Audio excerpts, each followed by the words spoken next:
Good evening. This is Cynthia Elliott, President of the Board of Education, along with Dr. Leslie Small and my colleagues and her colleagues to discuss this evening the elementary and high school closures. This will be a work session, and so there will be um, the superintendent, her designee, will present to us a presentation and what is being recommended in terms of school closures. And we will, as the board, engage in asking questions and sharing our thoughts around the closures. We'll probably have another, maybe a couple more of these sessions to really discuss it, because we want to make sure that the closures that are being recommended are the right closures for our community. And so with that, I will allow Madam Superintendent to present her designee, who will, I believe, make the presentation, Dr. Leslie Myers-Small. Thank you, President Elliott. Good evening to everyone, and it's good to see you on screen. Actually, what we're going to do is, because we want to maximize the experience for our board commissioners, I'm going to conduct the presentation and Dr. Morris is going to facilitate. And so we created a process that will enable you to really wrap your hands around the recommended or the proposed mergers and closures. So I have a presentation, and then we'll get to the 4 different pairings at the elementary level. But after each one, you will have an opportunity to respond to questions. We'll have a Google document so we can memorialize that, and that can be shared. And then you'll have an opportunity to also ask questions or request for additional information, which we can get to you tonight, so we can really go much more deeply into the process. We are just solely going to focus on the elementary proposals. And then on Tuesday, we'll focus on the secondary. And then I know we've scheduled a 3rd meeting at the beginning of February. And if we need to take that to bring everything back together again, we thought that that would be a good use of time, so we can really focus and get your questions, concerns, and maybe if you have accolades to us. So I'll start the presentation. I'll ask Dr. Morris to also come on screen. She's going to facilitate, and I will begin the presentation. So our current reality in the Rochester City School District is that our data and the state academic and fiscal plans state that the Rochester City School District needs to reduce the footprint to accommodate fewer students. And that specifically, we need to develop staffing levels to align with enrollment. There's something that's coming up on the screen. No, that's not.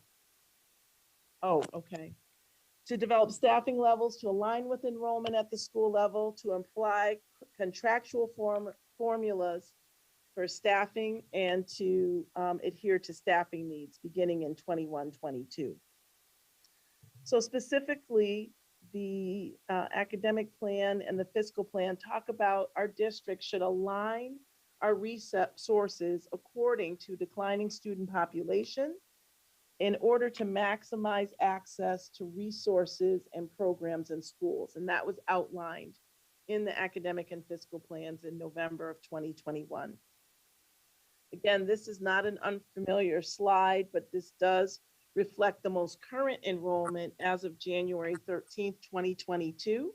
And you can see where our total pre-K-12 enrollment sat during the 2011-12 school year at 32,000, and where that currently sits as of today, which is 25,011 students. If you since we're focusing on elementary schools, we'll take a deeper dive into the pre-K change as it relates to K-8. One of the things that is encouraging as far as enrollment is that it has increased through the school year 27-18, then it started decreasing through the school year 2021 and then rebounded in the current school year. But conversely, K-8 enrollment has steadily decreased from 21,000 students in the 2011-12 school year down to 15,153 students in the current school year. So just a pause here is that we have spoken over the years, and one of the things that we're very proud of in Rochester is that our pre-K program is very strong and attracts many families into the district. But then after they finish pre-K, then that enrollment starts to drop off. So we need to capitalize on that transition period from pre-K to kindergarten. And so when we talk about switching to pre-K 5 standard across the district, one of the things that is really important is to work to increase and maintain the pre-K students staying in their schools as they transition to kindergarten. So our enrollment just in last year declined by 2,600 students. 500 students were kindergarten students, a little over 500, and so that adds to our total. And then the remaining 1,100 students span across grade levels and across the district. And you can see that breakdown. And we've updated the chart to show you how that pairs out across the different schools. So just again, should not be an unfamiliar slide as I presented this information back in May.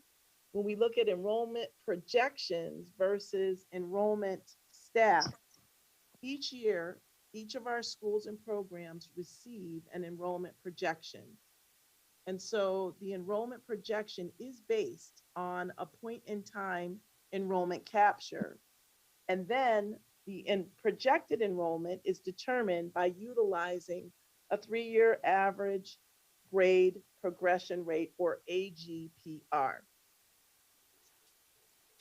When we look at our student per teacher FTE comparison, we looked at the Big 5 school districts, including others that are members of the Big 5, and you can see what the average is, which is 12.47, and you can see where that anything above the trend line indicates over, anything below indicates overstaffing. So you can see that Rochester City School District is, according to that trend line, overstaffed. Now, again, this is the most recent information. When you look at our elementary schools, whether they're pre-K6, K6, pre-K8, or K8, you can see that there are the numbers of seats that each school is staffed for. So that reflects that first column. Then the actual enrollment. So that's a capture of a point in time as of today of how many scholars are enrolled. And then what the total available seats that are available. And you can see that with each one of the schools. So we look at schools 2 through 25, and you can see that each one of them have more available seats than which are enrollment. And then schools, again, 25 and the Reese's program, you can see that overall we are staffed at 14,823 students, but actually have 11,923 students, which is 2,900 students seats that are available. And again, we shared that if we made these adjustments, then we would have to make decisions about scholars moving from one school to another, and that would be too disruptive. And so we need to make some decisions as far as merger and closure. So we have had conversations and reiterate the fact that it's important to establish school models, for example, pre-K 5, 6, 8, 9, 12, which is the direction that we are proposing to head in. So, and this comes from the academic and fiscal plans.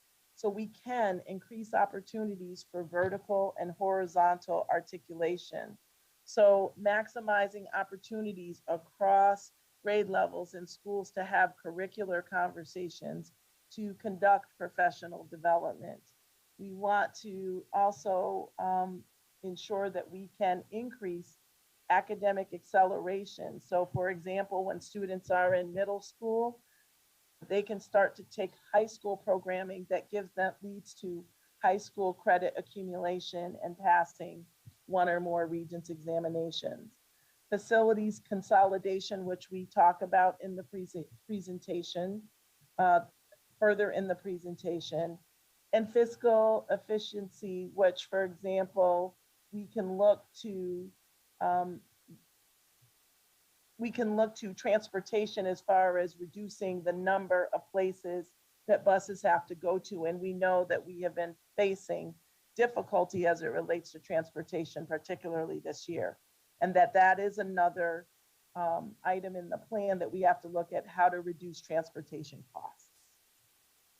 So we have shared that there are 9 different school configurations in the district, and they are outlined above. And the goal is to shift to predominantly have pre-K 5, 6, 8, and 9, 12. And just to reiterate, RECE, so that's the Early Childhood Center, would still be pre-K through 1. School of the Arts would remain unchanged and remain 7, 12. We would still have East Upper and Lower, Franklin Upper and Lower, and we would have World of Inquiry School 58 as a K-12 school. So tonight, during the work session, we have 3 guiding questions for each of the proposed configurations that we have proposed. And they are as follows. Again, you can make that what you will as far as what your individual feedback as a board commissioner is. What additional information do you need from myself and the team to make a decision on either accepting or rejecting the proposal? And then what questions do you still have about this particular school proposal? And we want to keep it to the different pairings so it's not, so we can have specific and targeted feedback and information so we can meet your needs, so you fully are informed about the process and what went into making the decision. So you will receive access to a Google form to record your feedback, and we will discuss the proposed closures.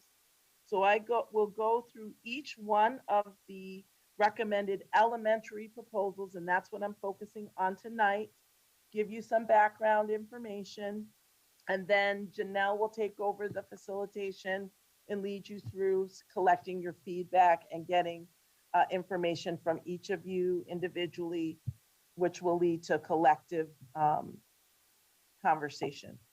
So the first pairing is Flower City School 54, which is a targeted support school, and Montessori, which is in good standing.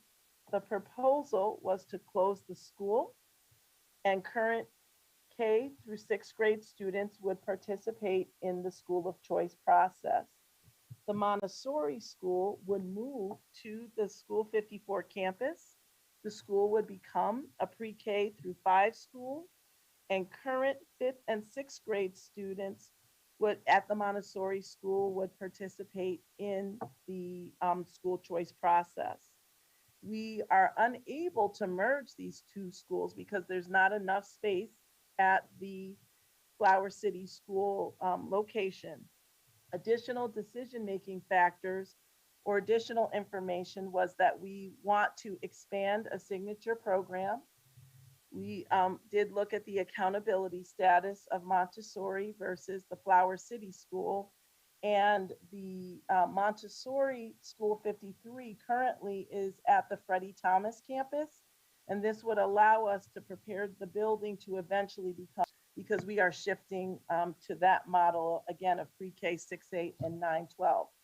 We spent time listening to feedback from each one of those school communities. Both of those school communities had information that they shared about why that should not happen at this time. So based on feedback and also working with Dr. Black and her team, we feel very strongly about both schools, about the Montessori Academy, and really wanting to expand and have that become more, putting more resources. We as a district have not put enough resources into the professional development and training of that particular school. And we want that to be a flagship program that brings scholars back to the Rochester City School District, that hopefully would keep even some of our pre-K students from leaving and would continue to the Montessori school. We also heard significant feedback from School 54 community about their community school, and just the programming that happens during school and before and after. So at this time, I am asking to move this decision to the 22-23 school year, so we can take a little more time to review how we will fortify both Montessori school as well as what might we be able to do with Flower City School. So this proposal is withdrawn and off the table at this time. So we don't, unless you have questions, I can move on to the next one, but this one is off the table based on those things that I mentioned. So Leslie, does that mean that, what is the status of Freddie Thomas at this time? Is the Montessori school going to remain at Freddie Thomas? And what does that do for making that a middle school? So Freddie Thomas, we weren't going to make that a middle school until 23, 24. Okay. So we still will have to make decisions on Montessori and what we can do, but we feel that we need to give some additional time to put the resources as far as PD into that. And we will also maintain the health center that's at Freddie Thomas as well. All right, I understand Commissioner Powell has her hand raised. I can't see hands, so. Okay. Thank you. So you're saying you're withdrawing it, but that you want to consider it for a future years. We want to, I'm sorry, Commissioner Powell, go ahead. I apologize. So obviously, any question on this right now isn't of high priority, but School 54 moved into that building, which was previously a citywide draw school, correct? That physical building. Yeah. And one of the arguments for that particular change was that neighborhood really perceived the building to be a neighborhood school. So any pairing of with that physical plant, it seems to me needs to be a pairing with a school that would allow the neighborhood kids to continue. And the Montessori program is a citywide draw school. So it seems to be fundamentally misaligned with previous decisions to ensure that neighborhood school built physical plant is available to the neighborhood children. And I mean, I'm all for moving Montessori to some other location. I just don't think this is the right pairing given what we've heard from the community about the neighborhood school status. I appreciate that feedback. Thank you. May I jump in, Superintendent, just to make sure that everyone is aware? There is a link in the chat. So if you want to add a comment or feedback or request for further information, you can also drop it in the chat. We will ensure that the chat is archived, as well as we will copy any responses that we receive in the Google form that is linked in the chat as well. So I just want to make sure that you know we are capturing your verbal feedback and what you say in the meeting, but if you also want to write it down or send a message via the chat, we are capturing it that way as well. Thank you, Dr. Morris. Good Madam for me to move Superintendent? on? Good for me to move on, President Yes. Elliott? Yes. Okay, great.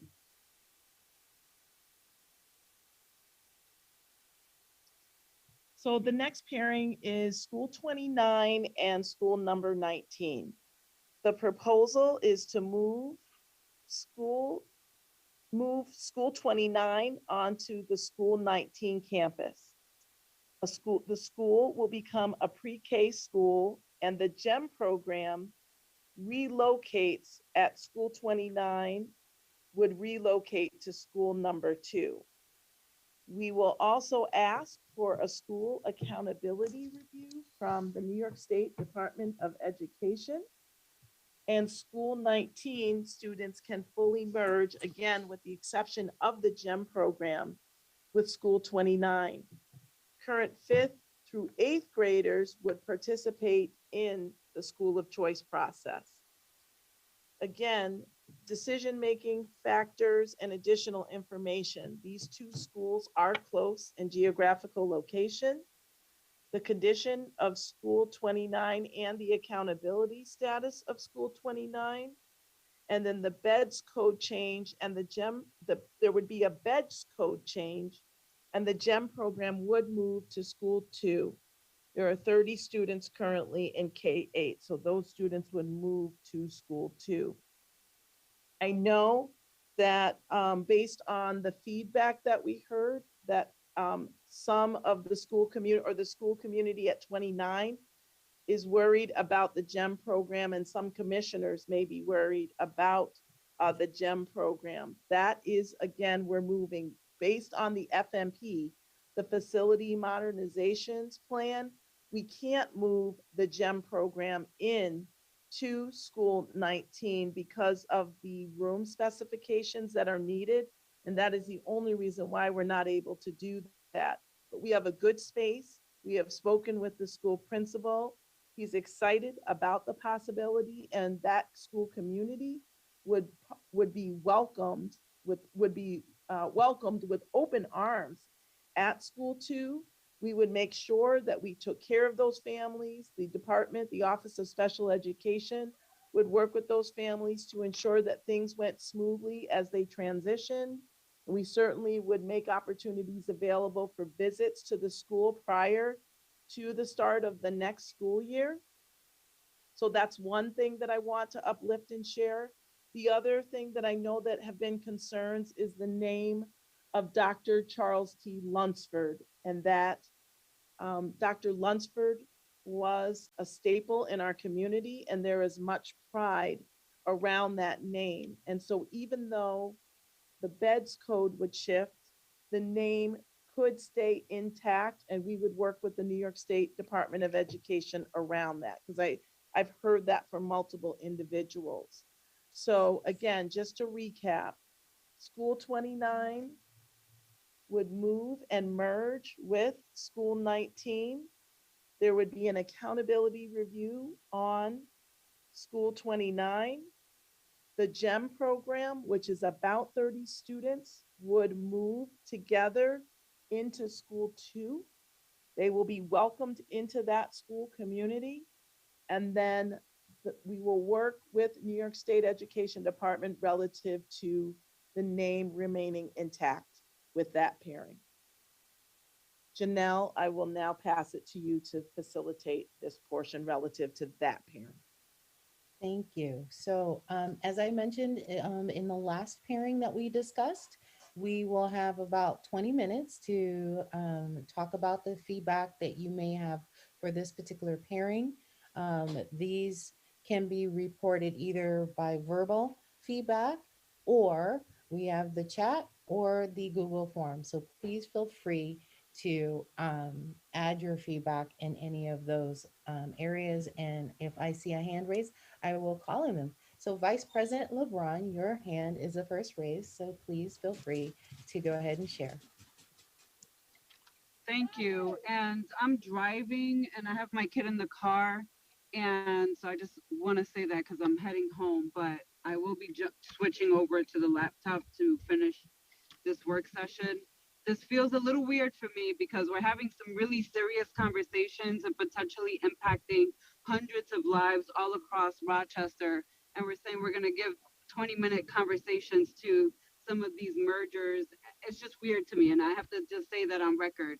Um, and I've said this multiple times, I'm not supporting the school closures and mergers for elementaries as it's been proposed for a number of reasons. And if we're gonna get into those reasons tonight, I would love to have conversations about the data points that you all shared with us, and then the actual data that exists for these schools, as well as uplift the communities that these schools that we're discussing are coming from. And if we're not going to do that in this work session, I will request a work session where we have these real conversations. So I don't know what the format is tonight. If I missed that part, please let me know. And if this is the format for the rest of these conversations, I will request a different work session to have real conversations. Thank you. Vice President, Thank you. oh, go ahead. No, I was just saying thank you. Go ahead, Superintendent. Absolutely. Vice President LeBron, if you want to share your sentiments around this particular pairing, or we can do that at the end for all of them, that's not an issue.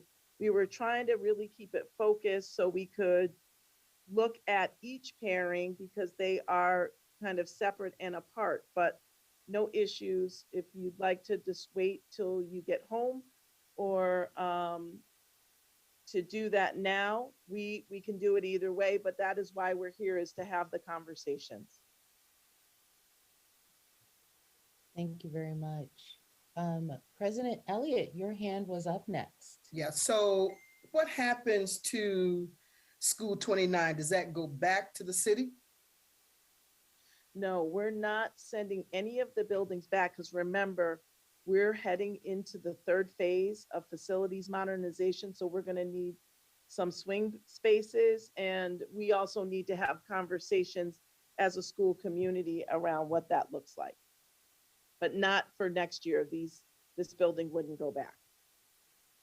Okay, so this proposal is planned for next year. For 22, 23, yes. Okay, and so we're still going to keep the building. So do we know at this point how much swing space are we going to need for phase 3 of FMP? No, we're in the process of that right now. We've just embarked on that journey. All right, okay, thank you. Mm-hmm. Thank you, President Elliott. The next hand up was Commissioner Simmons. Hi, thank you. I did have a question, Superintendent, regarding the gym program. I was afforded the opportunity to really actually look at the students prior to the remote change or what have you, meet the students of that particular community and recognize the high level need that they have. And I definitely heard you stating, school number 2 was prepared and ready to receive them with open arms. But my question is more about what is best for the students, and especially students that are our most vulnerable. All of our students are underrepresented and extremely vulnerable, but the gym population is even more so. They are our highest level need student. That population of student, I'm wondering how it transitioned, because we're talking auditory, sensory needs and overlapping of multidisciplinary pieces that affect their learning and their understanding of the space that they're in, and that consistency, similar to what you would see at Mary Cariola, even that consistency is what they need. So I'm just trying to understand more about how that change really affects the student, and have we considered that beyond the adults being prepared to receive them. But do we really believe that population would be prepared to move? Because I don't see that happening. Well, they do remember, they're not in that program K-12. They do make moves right after 8th grade. So we're talking about, it would be shortening the amount of time that the students would be at the school with this move. But one of the things that when we had community conversations, Commissioner Simmons, is that many of the families did realize that the conditions in the building were such that a move did need to occur. And what they were requesting is, can they move into 19 for swing space and then move back? But that's not on our list for facilities modernization. Okay, thank you. And so then additional questions as they come, I can throw into the Google Doc you're saying. Okay, Yes, or you can circle back either Mhm. way. okay, thank you. Thank you. So the next hand up was Commissioner Adams and then Vice President LeBron. Oh, if that's not on facilities list, I'm wondering how we're gonna be able to use that for swing space. You know, and if we can use it for swing space, why do we even need to move them out of there? I'm really concerned about 29 myself. I was wondering what's happening with the building 57. I believe gym should be together. I think they, as a group, I don't know if they can just merge in any school. I don't think there's no school that a principal won't say that they're welcome. There's not a single school in this district where the principal is not going to say that they're welcome. But them actually being able to, it being able to be a successful transition, I'm really concerned with that because them is some really needy. It's a really needy population there, and so I'm just really concerned that maybe we haven't looked at some other options for them. And I feel I support them not moving and merging with at number 2 or 19. And so I just need to put that out there that I am in support of them having their own space. And I don't know what's happening with that building in 57, if that would be enough. I don't know, but you just said you're not sending anything else back to the city, so we must still have that building that they closed down last year. So a couple of things, Commissioner Adams. One, with the swing space, we would use that for like adults. That wouldn't be for scholars. So like for professional learning or professional development to occur, we wouldn't, I apologize, we wouldn't not have students in there. That would be adults. So when I said swing space for other programs that involve our staff, not students. Number 2, school number 2 is a better facility for students to shift. And I'd ask Desiree, who oversees special education, to give a little more detail around some of the decision-making relative to school 2. Good evening. So I want everyone to know we have toured together with our team, school number 2. One of the things that I will say that the classroom size at school 2 is almost twice the size of the classrooms at school 29. And considering all the equipment and the needs of the students, the principal gave us a wonderful tour.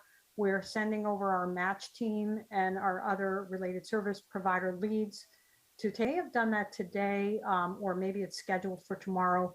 But I am thrilled with this option as I believe that the space is going to be so much more conducive to the complex needs that the GEM students have. So we are in the process of developing a transition plans. We do expect to, we certainly want to involve parents, have them tour the building, have them bring students over, and start preparing the space.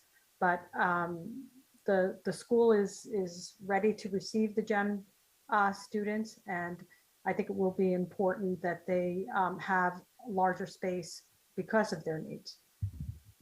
And I'd just like to add, if any of the commissioners would like to go over with Des or someone she designates from her team, and Mike Schmidt or someone he designates from his team, we certainly could show you that so you could see the difference. I'm not sure who has their hands up. So basically, they're the same size as the rooms at number 10, right? Desiree? You're muted, Des.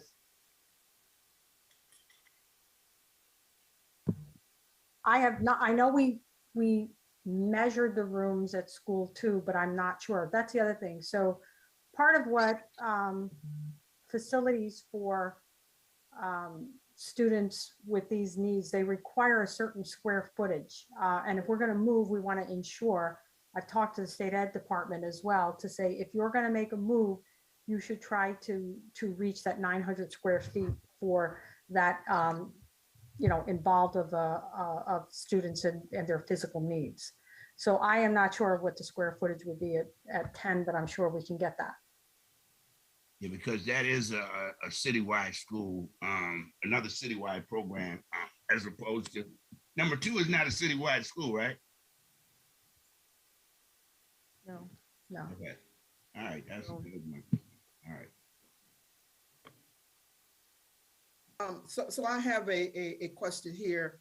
Have we involved parents in this? Have we gotten their feedback in this process? I hear that and I could be wrong, but I'm hearing that it seems like we are involving parents as an afterthought, as opposed to having them to participate and getting their feedback in the beginning of this process, as opposed to we've made the decision and now we're going to go and ask parents to sort of, co-sign what we're doing. And so the reason that our parent participation is so incredible and so important is that because they help to give us more information about the decisions that we're going to be making in this whole process. And so I'm expecting that we're going to be involving our parents in the forethought of this, not in the afterthought of this.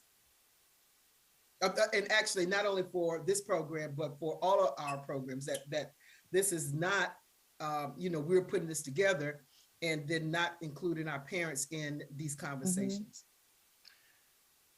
Great question. So the process was we first had to announce what the proposal was, and then we did have the school community meetings with each of the respective schools that were on the proposed list. And then just to follow back with Commissioner Adams, the special education programming is a citywide placement. So, Madam Superintendent, are some of the feedback from our parents incorporated into this presentation? So this is, yes, I'm updating you on the decisions as I gave information. So 53 and 54, yes, that was incorporated in, and so it is throughout the presentation. We did, as I shared, the main concern that I pulled from the information that we collected with this specific pairing was, could we not move the GEM, could we temporarily move the GEM program into swing space and then move back? But as I shared, it's not on our FMP list for on the list. So, this is, again, a good recommendation for the program to shift in, and then the rest of the school would be co-located at school 19. All right, thank you. Thank you, Vice President LeBron. Yeah, thank you. And I just want to uplift what President Elliott just mentioned about parents being an afterthought. The fact that this was the presentation provided multiple times, and yes, you gave parents the opportunity and staff from each of the schools to have these Zoom sessions with some really bogus type of questions too, like what should the district do if we don't go with this proposal? What are you proposing? Like, that is not the type of questions that parents should be answering around their child's school closure. But in addition to that, I just want to uplift that I've heard nothing so far of what those parents and those sessions have brought up being incorporated into here. You mentioned 53 and 54, but that was already decided before you even had the session with 54 last night. So I don't want the public to think that their Zoom meeting was a very special, they're all special, but it did not sway you or your administration to make those changes, so that there was no magic formula that happened there last night. All of the Zooms that I've attended for all of the schools that have been proposed, especially for my schools, every parent, every student, every staff have been heartfelt, asking us to reconsider, and also highlighting that some of the data that's being presented is not as accurate as the administration is giving it to this board or to this community. So since we're talking about number 29 and 19, I will say this: I will never close a school that is in good standing for a school that is in CIS. That just doesn't make sense. It doesn't make sense for the district as a whole, and it doesn't make sense that we would think that that's a good idea to close schools, not that are in receivership and not in good standing, but schools that are in good standing that help us as a district overall. That's just illogical. 29 in particular, though, which is a school in good standing, has been on the FMP multiple times removed. There's nothing stopping this board and this community and the FMP board from putting 29 on the plan to be repaired. 41% of the students that attend School 29 are walkers in that community. School 29 and School 2, although they are both co-located in the Southwest, are not the same community. And this is the stuff that I'm talking about when you and your team make these decisions and you're not from Rochester and you don't live here and you will eventually leave. Our families have to deal with these consequences. I cannot support this. I am so frustrated on the entire proposals because none of it made sense from the beginning how these schools were selected and pulled. The only thing I can think of is that perhaps there's some personal vendettas against some of the administration and some of your staff. That's There's not no other accurate, Vice logical- President LeBron. So that I can't let you say that. That is not Well, there's accurate. I no don't other have any logical, there's vendetta. literally, That's not accurate. Dr. Myers Small, With with all all due due respect, respect. there's no other logical, because at the end of the day, you and your staff will leave. Y'all will leave Rochester, and this community will have to suffer those consequences of those school closures and mergers. So no, I cannot support it. I love School 19, and I'm not advocating that we close them either or merge them. I'm saying that we as a board and as a community remember that since 2017, I'm gonna list, I literally have all the schools that this board has closed. Dr. Jallo also did not say close schools. She said that we have to figure out how do we impact our resources. So let me just say this. There are multiple ways that this district can reutilize the resources that exist. We're not giving schools back, so we're not saving money in that regard. We have staff shortages, so we won't be cutting staff. I can't even imagine why we would be cutting staff at a critical time when we don't have the staffing. So again, I cannot see the savings, and I chair finance.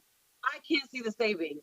But since 2017, I joined the board in 2018. We have closed School 1. We closed the building for School 25. We gave School 25 building back. That's the only building that we gave back. School number 1 became School number 15. We did a interim health reduction. We closed Young Mothers. We closed 57, 20, 43, 44, and we closed the Bilingual Academy. If we're talking about reductions in our footprint, we've been doing that since 2017. We've been doing that as a board since I've been on the board. Any more reductions, we can't even afford them, and we can't afford them during a pandemic. So you can say what you want to say, Dr. Myers Small, but the data that you have presented have not given me enough evidence to understand why these schools were selected. Just want to put that on record. And Vice President Elliott, that is why then you need to share what type of data you need from us to help you be informed. That's part of the reason why we're meeting tonight, to give you the information. We sent some information home over the weekend. If there is additional information that you need, then you need to let myself know what that is, and we can get that information for you. Thank you. Dr. Any other Myers Small, questions? I don't want any additional information at this time, but thank you. Thank you very much, Vice President LeBron. The next hand that was up was Commissioner Malloy. Thank you, Dr. Morris. I think I share many of the concerns that have just been expressed by not only Vice President LeBron, but also President Elliott. I'm going to need a lot more information, and I will be sure to communicate that with the cabinet and with our superintendent. That is missing here tonight. The fact that at these work sessions, I know that I've been elected to serve the community, but I don't live in a lot of these neighborhoods, right? I don't live in those neighborhoods that have been proposed for closure. And I want to make sure that there are parents here at our work sessions helping to guide us and guide discussion, because we're going to need that. There's so much information to process, and I want to see more parents here. I know we've had the parent feedback meetings, but I think sometimes there's a disconnect in that by the time parents realize what's truly happening, or maybe they missed that meeting, that can't be the only opportunity to gather that feedback from parents. We should be working with our plaque organization to identify community members who represent those schools. And I would love to see 5 or 6 parents at least from each of these schools who can really help drive the conversation and help us better understand their unique needs. I know I've been touring a lot of these schools and proposals, and my initial thoughts on the plan completely changed after having visited these schools and looking at the data and taking that deep dive. But it's not just up to me, it's up to the parents. And I really want to see them here during these work sessions, if we can facilitate all of that, if at all possible. I know we have a lot of difficult decisions ahead, but I want to make sure as a commissioner that I am making a decision that is truly reflective of the entire community and not just what works for my own family. We need to have the parents here, and it's my responsibility as a commissioner to ensure that all parents are heard, no matter where they live. And I want to hear from those parents. Thank you. Thank you, Commissioner Malloy. And the last hand up for this section is Commissioner Simmons. Thank you. Let me put my hand down. So Vice President LeBron and Commissioner Malloy really touched on a lot of points, so I don't want to be redundant. I'm definitely in agreement with the parent voice. And I have been struggling with the contradiction against staffing shortages versus we need to address this overstaffing, or we're overcrowded. And it's like this walking contradiction. And the other piece of walking into these school buildings and learning the narrative behind the data. So sometimes the data is presented in a way that would lead you to say, you know what, hey, that makes sense initially. But as you really get to understand how these schools have transitioned and how they have affected the learning of students and what have you, it starts to tell a whole different story. And so that narrative behind the story needs to come out. The other piece that I'm thinking about is when we talk about the families that live here in Rochester, we're talking about the configuration and the K through pre-K through 5, 6 through 8, I believe is the piece, in the 9 through 12. And I'm thinking about families that have who are picking schools based on what is working for them.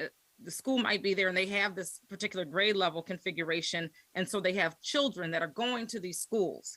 And so have we thought, and we're talking about changing transportation costs, but then you'll have a student at one school.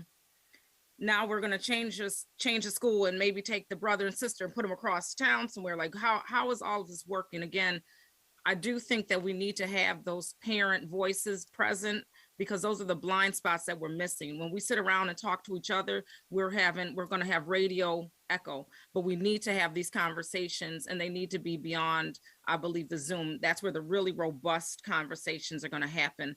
And I know there's a lot going on, but something's not working out here for me. And I know I'm just stepping on.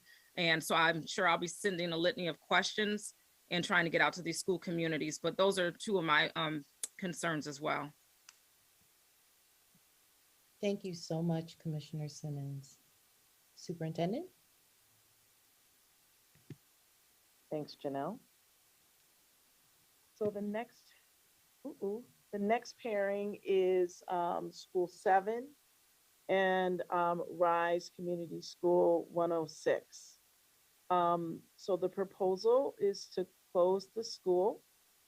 Current K through 6th grade students would participate in the school of choice process. And then Rise Community School would move to the school number 7 campus. The school becomes a pre-K to 5th grade school, and students would participate, 5th and 6th grade students would participate in the school choice process. So some of the decision-making factors again are the close geographical location of these two schools. The age and the condition of the Rise Community School, 106. Building is over 100 years old, wood frame. And we have 310 K through 5 students that would participate in the school choice process. There's 69 K4 out of zone students. Rise could expand to keep space, moving to school 7 to keep space for the pending influx of refugee and immigrant students that are slated to come to Rochester area. With 106 and 7, with school 7, sorry, current fourth graders would be able to stay because especially if they've been there since pre-K or kindergarten. Fifth graders, certainly we would have a moving up ceremony as they transition into 6th grade. We would have a concierge program, which exists in the district for students in K3 and 5-7, and 8th graders have a regular school choice program. In the case of Rise, they would be moving to better space and improved facilities. And we would work again to try and maintain as many students currently at school 7 to remain at that school. But again, our schools are undersubscribed, and this is the current proposal. So I'll open the floor to feedback as well, and I'll turn it over to Janelle. Thank you. And President Elliott, your hand is up. So Dr. Myers-Small, a couple of things. One, I think I heard you mention something about refugee students. Can you repeat your comments around that and where they would be in these schools? Sure. So currently, students K5, if they are immigrant or refugee students, go to the RISE program. We made that shift last year.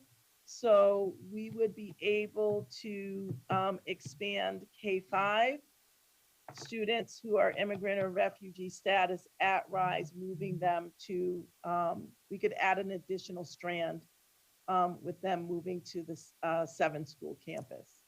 Well, let me say, I think that we have a great model at RIA, and so I'm interested in having more conversation around that, because I think that as we look at, reconfiguring our schools into the grades that are being proposed, for example, 6 through 8, we know that those students are going to need a lot of services because we're trying to move them from elementary school into high school. And we know that a lot of our students who are in 9th grade, for example, are into a lot of altercations. And so there's a focus on ensuring that we're providing the necessary resources for that particular middle school model. Having said that, I say that to say that when you're talking about the refugee community, we need to have the services specifically for the refugee community, so that they too can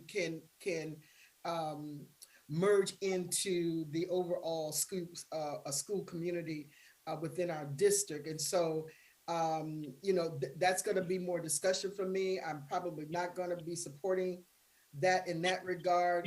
But let me just also ask this question around placement. Yeah. Could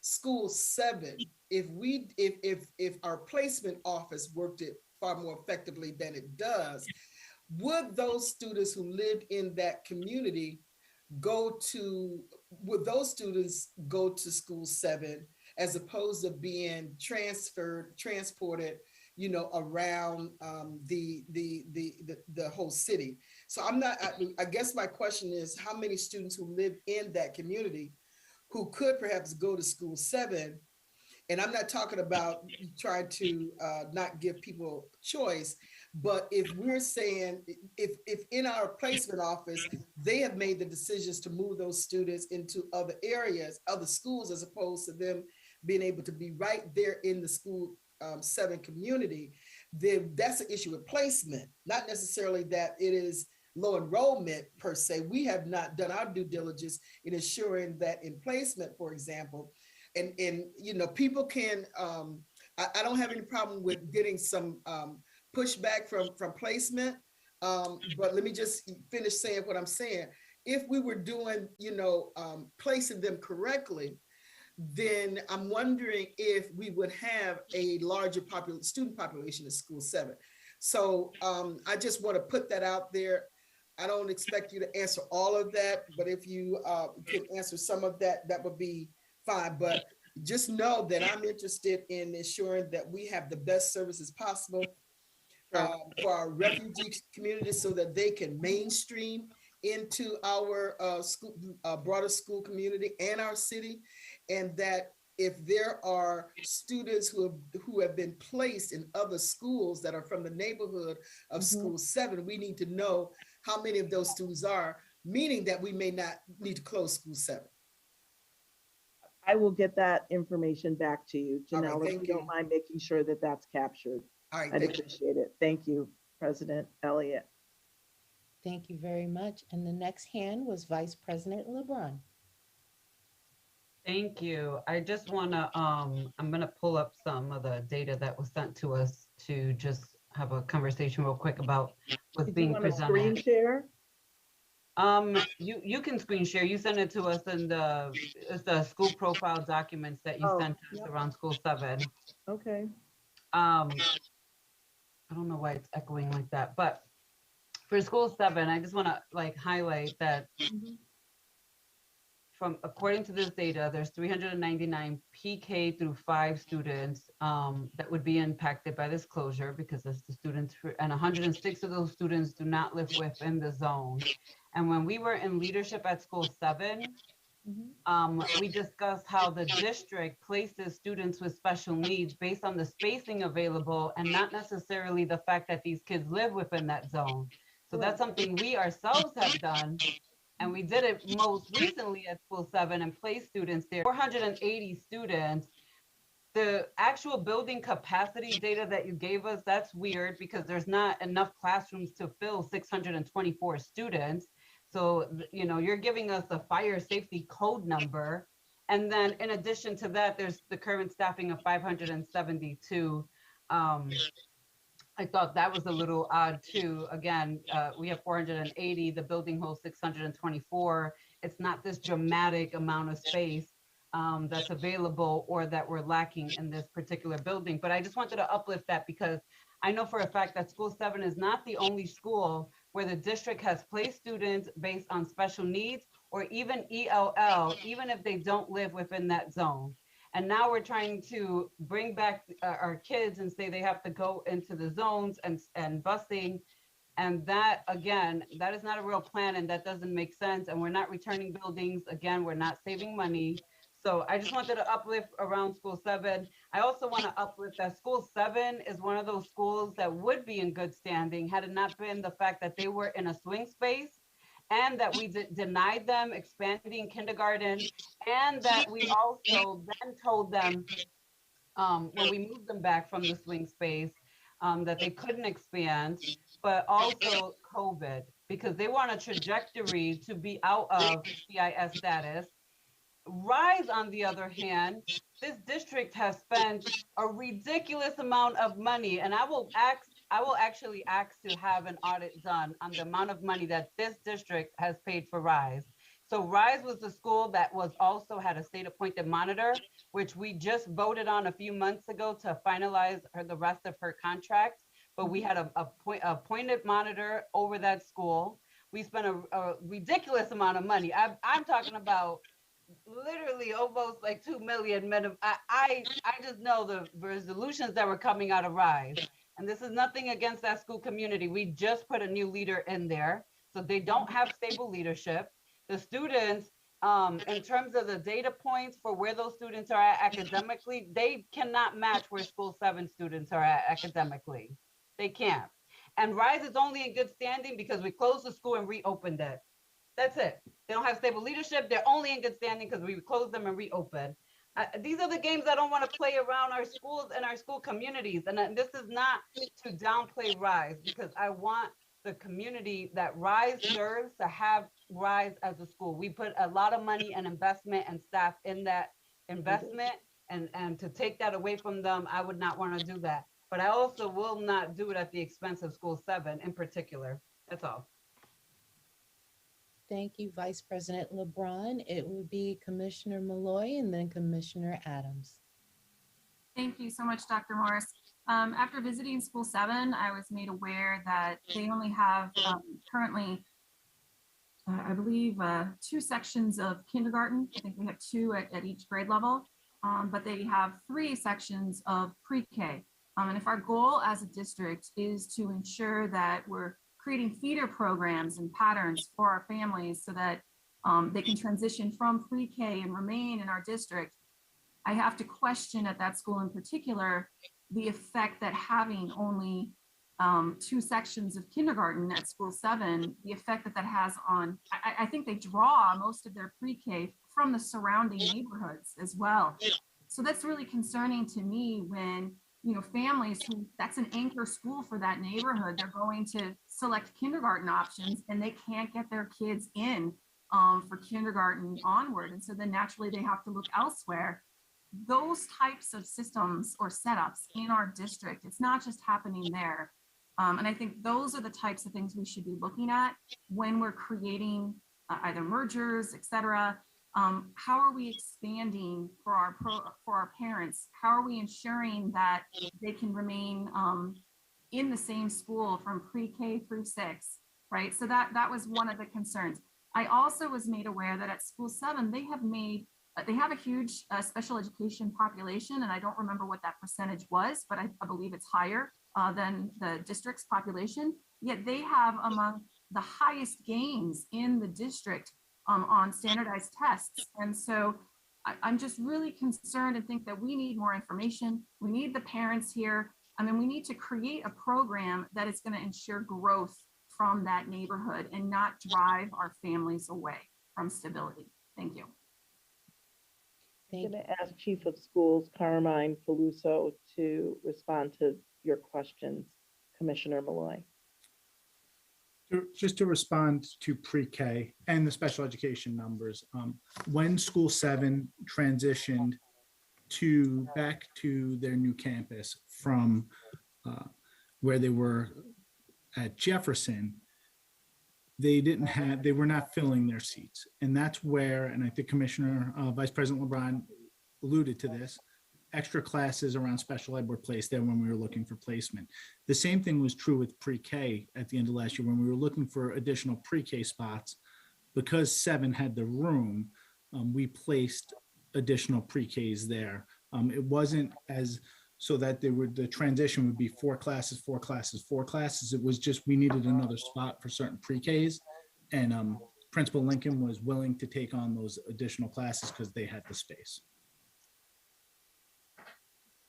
Thank you for that. And I realize that that's the case, but many of those families were shut out of kindergarten placement later on because many of those, we need to work one-on-one with our families. And if the demand is there for continuity in a program, I'm just of the impression, as a parent at least, that's what I would want for my own children, is that continuity, especially something that's neighborhood based. And so the more neighborhood options that we have in this district, especially at schools that are working, a transition space for, Jefferson was a transition space for that school. I would just like to see us expanding by grade level at that school. I think it makes more sense given what parents are asking for.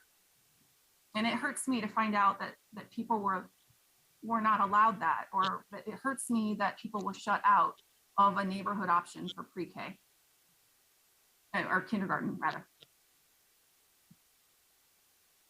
Thank you, Commissioner Malloy.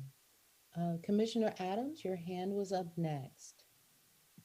Well, I'm just gonna be straight up. Everybody else hit a lot of points, but I need to tell you that in the last 2 years that I've been on the board, I've never participated in an event where there was so much participation as there was at 7 School. And number 7 School was prior to coming to the board. I did a lot of work on restorative, on suspension reduction, and number 7 School is all about that. They ain't just about talking it. And so that alone would sell me. But the participation of the families, it was an event there. There was at least 3 other, I think there was 3 other commissioners there that day. It was unbelievable. And East is a high school with a large population. I've never been to an event that has so much family support. And I promised them that I would not support them closing that school. And I'm gonna live up to that promise. So I'm just putting that out there. I'm done. Thank you, Commissioner Adams. And Commissioner Simmons, you have your hand up. Thank you. So my question was around the enrollment. I think Commissioner Malloy touched on some of that as far as the 2-strand kindergarten and the capacity for potentially 3. And again, it's about that narrative behind the data, because it's causing me to say, is there really declining enrollment, or are there barriers to actual enrollment? And so that's the lens that I'm trying to look through. And when I had an opportunity to sit with the principal, the data that he brought up, because I'm all about the narrative behind it, the data spoke. It was a little storyline, and it is a neighborhood school almost. And I'm all about community schools or neighborhood schools for this district. I also believe that we have a lot of work to do, because if we're going to choose neighborhood or community schools, we need to be making sure that the resources are equitable across the district before we get into that space. But digressing back to this, I am struggling with the enrollment conversation and would like to better understand that, because again, if there's strands and capacity in some of the spaces, but there's barriers to actually getting kids in as they're requesting and families are requesting in those areas, then again, I'm wondering, is enrollment truly down in some of these spaces, or are there just barriers to getting the students in the schools? Thank you. Commissioner Powell, your hand is up. Yeah, it's been up and down and up and down. I'm really struggling as to how to provide input into this one. So when I hear that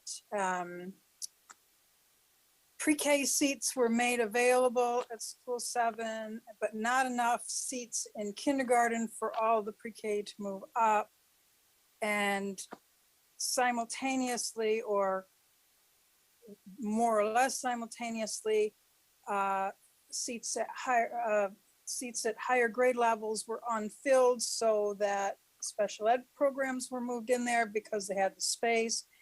It sounds like the vast majority of the enrollment issues at School 7 are self-inflicted and caused by the district not being able to,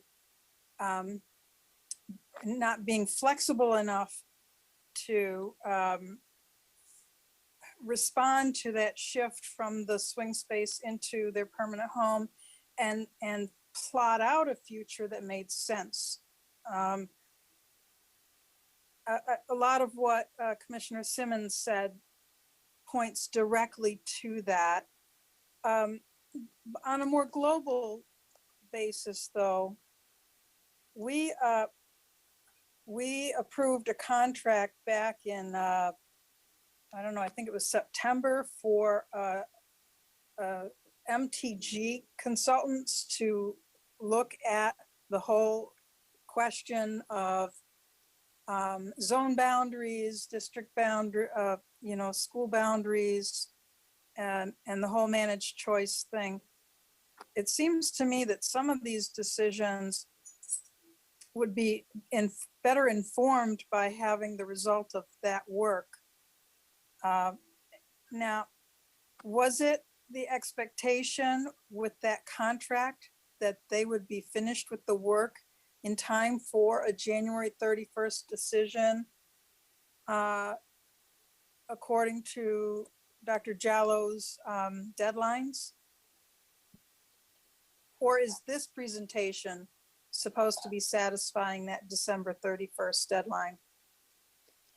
Commissioner Powell, if I may, I just want to mention that we will be talking about the managed choice policy and the zoning and some of the work from MGT Consulting on our Tuesday work session meeting, where we're going to talk about the balance of the secondary proposals from the superintendent, but we will also bring forth that information for the board's reflection as well.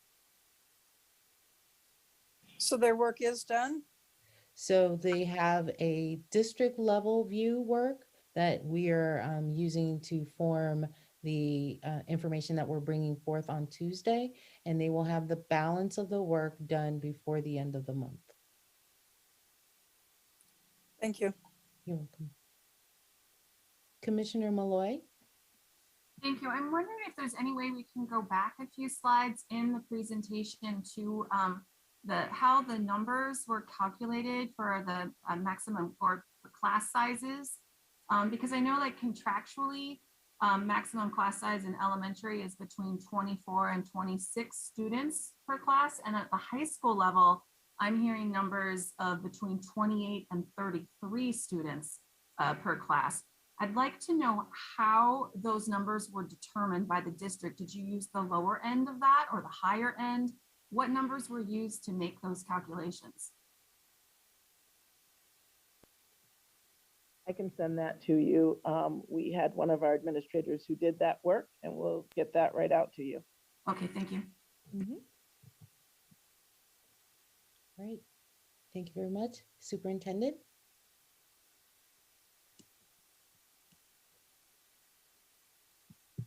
Thank you. So the final proposal for elementary involves Nathaniel Hawthorne School 25 and School 39. Our proposal is to move School 39, move 25 to School 39. It would become a pre-K 5 school with out-of-zone students and current 5th and 6th grade students participating in the school choice process. We would ask for an accountability review from the New York State Department of Education.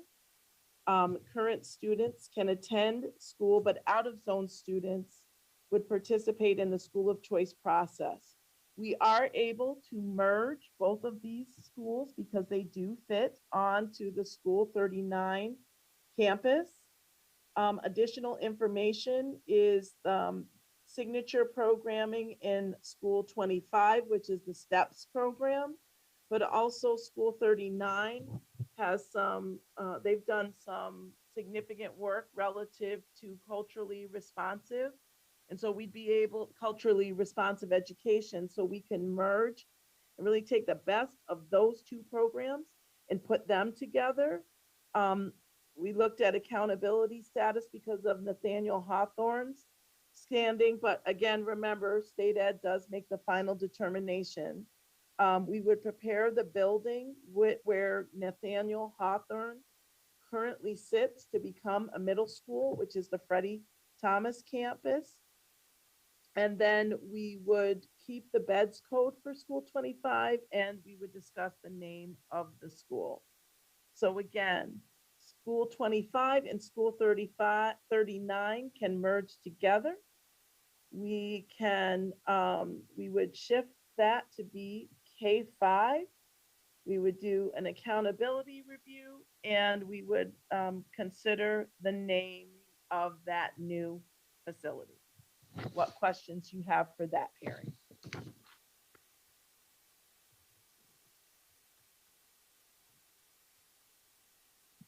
President Elliott, your hand is up. Thank you, Dr. Morris.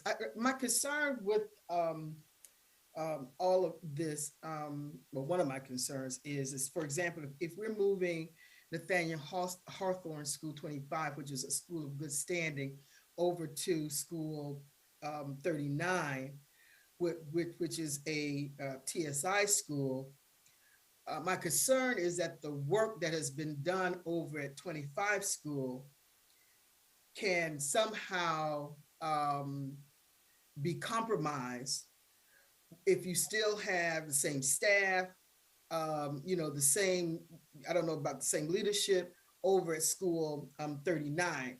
So I guess I don't want school 25 to become a TSI school. Now, conversely, if school 39 can become a good standard school, those are the kinds of concerns I have, that you have a school that is in good standing.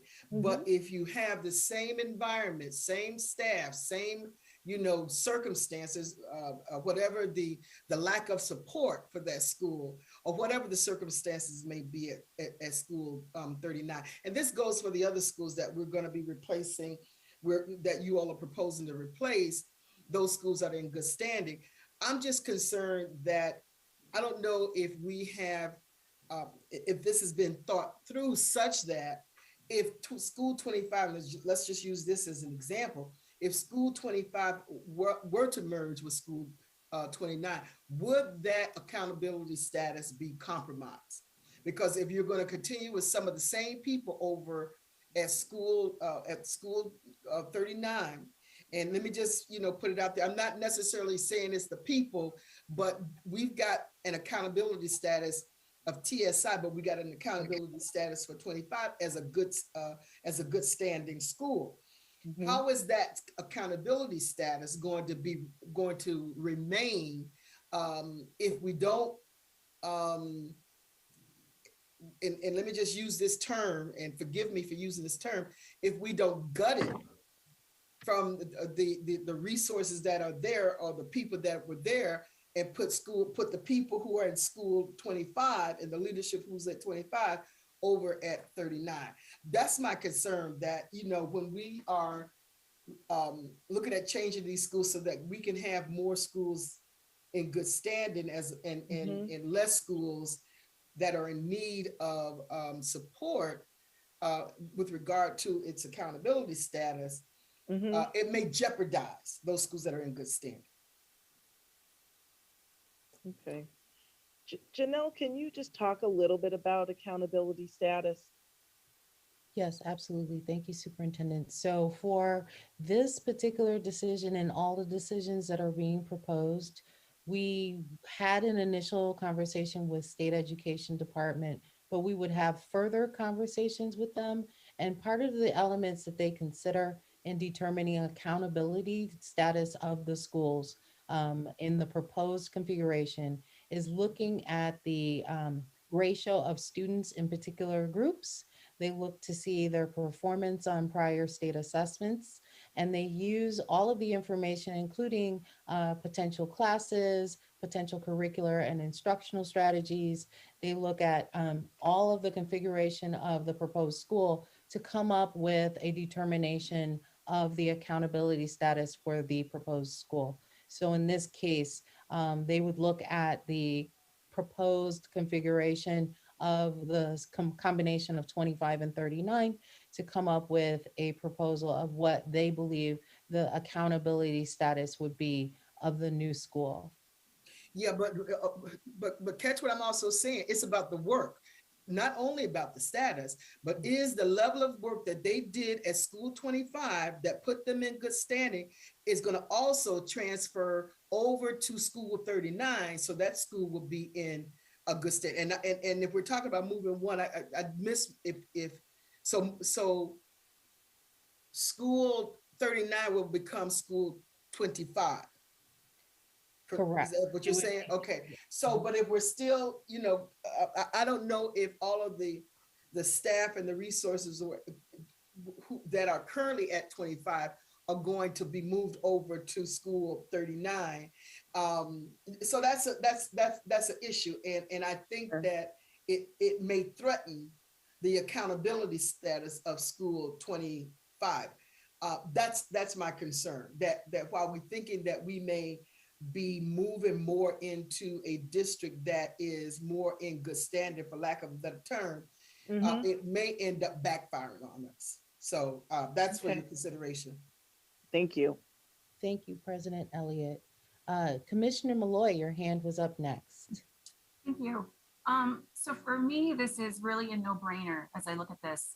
First and foremost, Nathaniel Hawthorne School has moved, well, this is their third move in 4 years. And considering, I just have to give props to their staff and to their leadership for being a school in good standing despite the frequent moves. So I worry that with another move that could jeopardize that standing. The other concern that I have is, I want to know about walkability for School 39. And will students, what's the makeup of our students who are currently at School 25? Do they live within that surrounding area of School 39? Would that be a bigger track for them? What is that going to mean for the current students of 25 and their families? I think we should be, when we're thinking of either merging schools, et cetera, look at where the majority of these kids are, where they live and where they're coming from. Otherwise, they might end up choosing to go elsewhere, right? And again, 3 moves in 4 years, that's really hard for any family to have to go through that, any student. And we want to try to keep students who are currently at that school. So those are my feelings. Thank you. Thank you. Thank you, Commissioner Malloy. Vice President LeBron, your hand is up next. Okay, sorry about that. So one, thank you to Commissioner Malloy for uplifting the fact that School 25 has been moved multiple times, and we're told that this was going to be their last move. And again, some of the data points that you all shared with us as the board newsletter that the superintendent sends out was that 25 was in this Jefferson campus on Scioto Street that can hold like 958 students, and they only had like close to 300. But ignoring the fact that Montessori is on the other side, that there are 2 schools in that building. And I almost feel offended that we're talking about closing schools for swing space when historically we've used Jefferson, we've used the old Madison, and there are other spaces that we can put these schools at for swing space. That should not be a determining factor to improve one school that we're going to close so that we have these buildings. Because again, we're not going to reduce our footprint if we're holding on to these buildings. All the buildings I mentioned, the majority of them we still have and own those buildings. 44, which was slated, I did not support the closures of School 44, but it was slated to be the Southwest pre-K. That never came to fruition in this district. So I just want to uplift though that 25 is in good standing even with those circumstances. So kudos to them and their staff. Again, they were told that they would not be moving again. Montessori was going to be the last stop for them. And our families that have stuck out with School 25, because they too have some unique programs and students. And I want to thank Commissioner Adams for taking myself and Commissioner Simmons to both 25 and 39. And then I just want to uplift that for 39, they just got a new principal not that long ago with Ms. Garfield, who was previously the principal at 44. So I just want to again just highlight that these school closures and mergers are really traumatic and impactful on our children, our family, and our staff too. I mean, we all almost forget what it's like to be on the other side of that or putting ourselves in these individual shoes. Imagine working and being a teacher or a support staff or even the principal of a school that's been moved 3 times.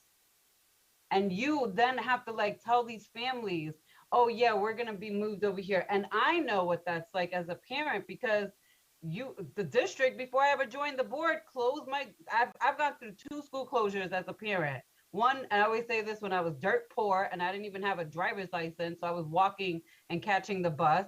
And 2, when 2017, I put Sophia in kindergarten. I'm thinking this is gonna be her school into 6th grade, and you closed school 1 and it was a school in good standing. And then you moved her to school 15, which was in a swing space at the old school 6, which is the original school that you guys closed on me on Gina and Naisha. So like the full circle moment. And I was again in a more privileged place. I had a car, so I would be able to go to my child if something happened all the way across town, because the Portland Avenue and Hudson is nowhere near where I live now on Poe. So I just, these are decisions again that we're making that have real live consequences for our families. And this is my plea to my colleagues, not necessarily to the administration, that we don't support this, and that we look at other ways to generate revenue and bring back neighborhood community schools, that we don't need consultants that also are not from this community, not from Rochester, that will move on, take our dollars and keep it moving. That we are mindful and thoughtful about the real impacts for years to come on our families. That's all. Thank you, Vice President uh, LeBron. And Commissioner Adams, your hand is up next. Okay, my concern with 25 is they got, I think they got 3 classes of pre-K. You get to moving them parents is not gonna move. They're not gonna follow. They're not gonna follow. They're from that neighborhood and they're just not gonna follow them. Secondly, I think we're putting the cart before the horse, because once we take Montessori off the table, then 25 should be off the table for this year. That should be off the table as well, because it's almost as if it's guaranteed that we're going to approve a middle school being there. It all has to be in one process, I think, or we're just putting the cart before the horse. I don't know how that first proposal got withdrawn, but it did get withdrawn. And so I don't know why we should be even looking at doing anything at that building over there. If we're not going to keep everything on the table, we shouldn't keep nothing on the table in reference to that building there. And so I won't be supporting 25 school leaving that building, and just putting that out there. I'm done. Thank you, Commissioner Adams. And next is Commissioner Simmons. Thank you. As I look through the proposal for this evening that's being presented, and try to digest this information to look at, and of course, we're looking at reconfiguration, is the repeated, of course, 5th and 6th grade students participate in the school choice. 5th and 6th grade students participate in the school choice. 5th and 6th grade students participate in the school choice throughout that, of course. So that's telling me that there's hundreds and hundreds of students that are going to be participating in school choice. And where I'm struggling is I'm trying to figure out and anticipate, and maybe you all can help me out with that, is the long-term ramifications. So when we talk about COVID, and I don't want to give COVID as a crutch, because we know that even prior to this administration, we know that our students were not learning the way they should be learning. They were not granted the resources to be performing academically as they should prior to COVID. COVID has just come and made that even worse. And so in addition to COVID, the social emotional pieces, the learning loss that we've all recognized is happening. Now we're talking about school closures and 5th and 6th grade students. When COVID happened, these students were 3rd and 4th grade students. And when I think about it, I think about 5th grade students. The 5th grade, again, you all can correct me, I believe signifies the culmination of what you've learned in elementary. And then 6th grade is really that start for that middle school learning and demonstrating those skills.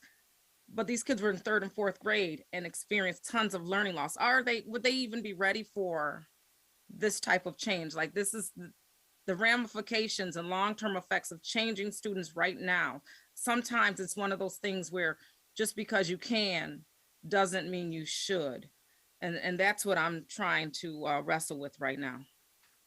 Thank you. Thank you so much, Commissioner Simmons. And President Elliott, you're next. Don't go too far. You're muted, President Elliott. Okay, thank you. I recognize that the state monitor is recommending some closures, that we should make some closures because of our enrollment. Here's the thing that, and to Commissioner LeBron's concern about, how much value are we putting on our families in terms of the input that would help us to make better decisions. And I think that we have to look at it. That has to be a major part of the decision. And at the same time, again, to Commissioner LeBron's point, there have been so many moves. And one of the considerations is that we have to stabilize this district.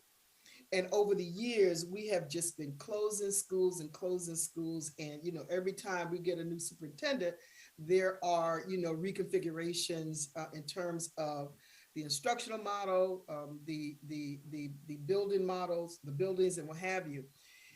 And we've seen this. And so, and parents have been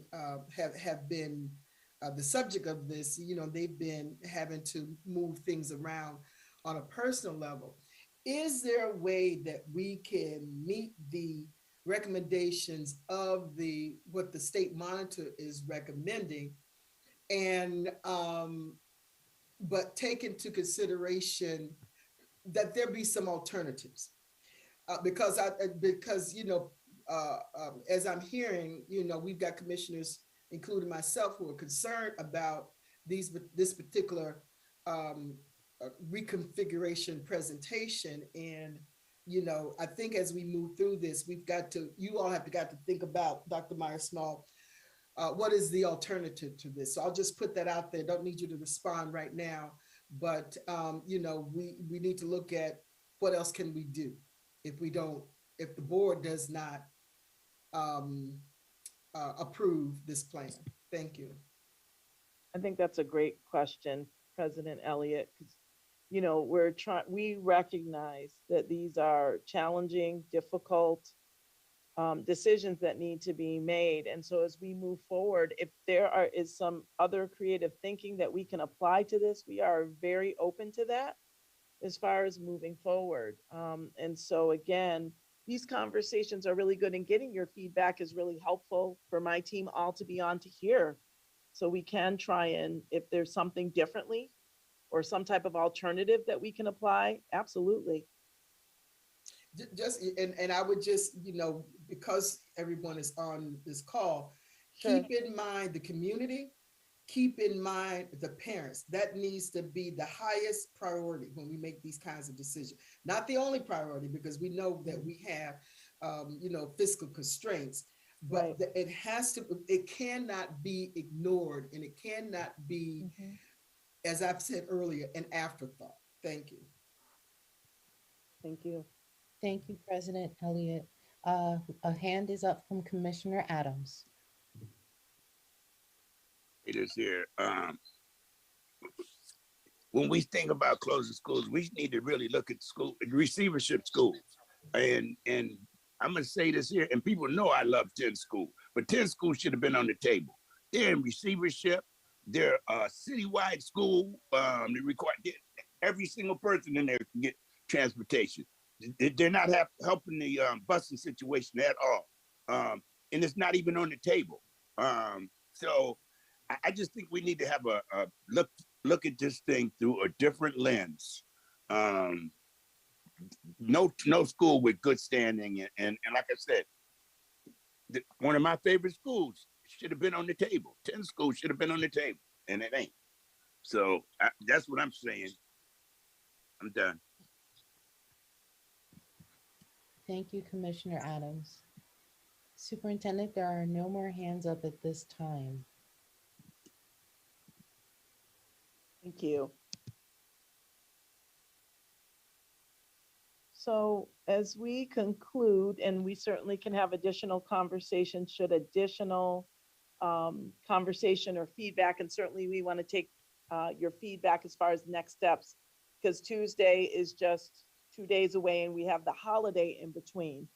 But benefits, in my opinion, are we would capitalize on best practices throughout RCSD when we have two schools come together and merge, and we can capitalize on that.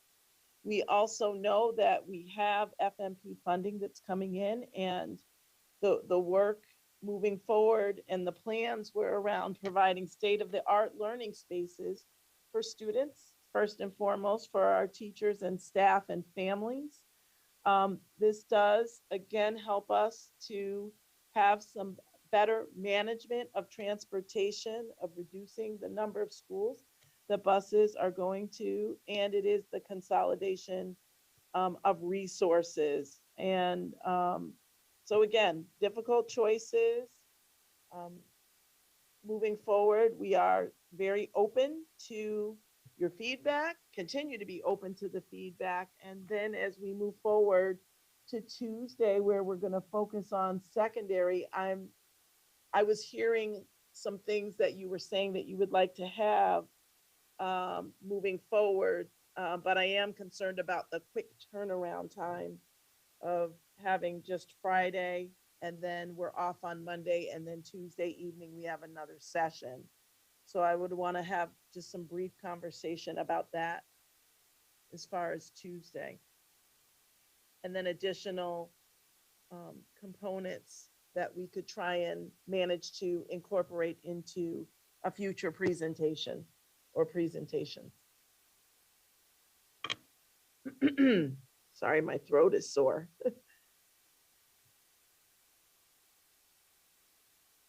So let me just ask the commissioners, is there going to be information that you're requesting? And if I'm not mistaken, I think it was Vice President LeBron and maybe Commissioner Malloy. If that's wrong, please correct me. That is requesting information. And with the holiday in there, what do you all, is there specific information that you need that is more of a higher priority, and that whatever other information can be given to you all at another time, given that the time, we don't have enough time in order to, the district doesn't have the sufficient amount of time to provide that information for you for Tuesday. So could there be certain information that you need specifically for Tuesday, and the other information that you're requesting, can you get that at a later time? And can you provide what that information is? Maybe put it in the chat or on the Google form that is available. So let me ask Commissioner LeBron. Thank you. Vice President LeBron, I'm sorry. It's okay. We're all still getting used to it too, because I always want to call you Vice President Elliott, because that's what I've been calling you for like 4 years now, Cynthia. But you are President Elliott now. So so a couple of things, and then I'll give back the voice so that Commissioner Malloy, who had her hand up, can speak, because I see that she wants to add to this. I just want to be upfront. There's no data point that can be given to me personally around the elementary mergers or closures. I just do not support it. I think there are other aspects of the proposal that I would be open to discussing, negotiating, and having some real authentic back and forth on. And I say that because I don't want to waste my time. That's just where I'm at. I don't want to waste the administration's time digging up all these data points. It's not going to convince me at this point. And then even like, I'll highlight some of the information provided to us, like I said, at the Friday letter for like RIA, for example. We were told there were 67 students, but no like true history as to why there's only 67 students today in that school when we made cuts last year and we moved kids last year. And that there's a historical piece to that, and that there also the state was involved in CAP. And so if we're going to paint a picture, I want to paint the whole picture, but then also the fact that we have more than 67 kids at RIA as of today's date. So I don't want to go back and forth on data points like this. What I want to focus in, and I'll ask the rest of the commissioners if they want to chime in, is if we could potentially explore and look at and start Tuesday with an understanding of which parts of these proposals we would support and we wouldn't support. That way we can just focus on the parts that perhaps we do support, and then make decisions now, and then figure out what we're gonna do with the parts that we don't support. Otherwise, we're just gonna keep having this back and forth. The administration is gonna bring forth a proposal that potentially won't pass. And if it's all bundled as one, then the whole thing has the risk of not failing. And I don't want that for the administration. I don't want that for us. Again, I don't want us to go in this repetitive circle around this. So that's my ask. I don't know how you feel about that, President Elliott, and to the rest of the commissioners, but that's what I would recommend is how we Yeah, move we forward can with do this. that. Let me just ask Commissioner Malloy if there's some items of priority that Right. you can get on Tuesday, and then the other information that you may be requesting at a later date. Right. Thank you so much, President Elliott. I almost called you Vice President. Sorry. I just want to uplift what Vice President LeBron said. I'm in full agreement with that. The information I think that I need, and I think all commissioners need at this point before we can even start having these conversations, is how which numbers we use to calculate contractually. How did we determine that? And is it the lower end, the higher end? What are the projected enrollments going to be based on? What do we see as the average class size based on those calculations? I know I need to see all of that before I can make any type of informed decision. And before we make any proposal for any school, we need to know that for each of our current schools right now. So before we even make any type of proposal to close or merge any schools, in my opinion. So that's the info that I would need on Tuesday. Thank you. Okay, We so can get at that this, to you. yeah, so let me just go back to what Commissioner LeBron was suggesting. Are we prepared this evening? There's some schools that are off the table or on the table. Are we as commissioners prepared to say to the superintendent that there's certain schools that this board will not support closing? Let me just. Could I just ask this, President Elliott? Yep. Because, so for example, there's, 53 and 25 that are housed at the Freddie Thomas campus, but it's, we need to have further conversation about pre-K 5, 6, 8, because if that comes off, then that impacts our bill, 6, 8. So I would ask if we could do the secondary proposal and then have that conversation. Okay, is that okay with my colleagues that we do that? Wait until after next Tuesday is when we're going to be having a presentation for the high schools. And secondary is not as, right, there, it's pretty clear cut, right? So yeah. As far as, and it's a smaller number. Yeah, let me go back to Vice President LeBron, Commissioner Malloy. I would just add though that unless it's tied, what you're going to be presenting may be tied to anything that was presented tonight, that, that we're mindful of that, because if this part doesn't pass, then why present that information? And again, we're just wasting our time and going back and forth. So I hear what you're saying, but you just said you took off Montessori and school 53 and 54. I agree with Commissioner Adams' remarks that 25 should be taken off too, because again, they've been moved 3 times and they're in that building. So even if 6, 8 has something to do with that space, it wouldn't be occurring within this year anyway, because we're keeping Montessori there. So I just wanted to uplift that. Okay. So what's the pleasure of the commissioners? Are there schools tonight, or we're still saying we're going to wait until Tuesday based on what the superintendent is suggesting? May I add something? Yes, Elliott? please. I think we should take a step back personally. Before we have some of these reconfiguration conversations, I think as a board and as a community, we need to know where the community wants to go with reconfiguring our schools, because I mean, we've done this before in this district, right? Are we going to stay pre-K 6 in buildings, or are we going pre-K 5? These are the types of conversations that families have to be a part of. It can't just be a top-down sort of decision.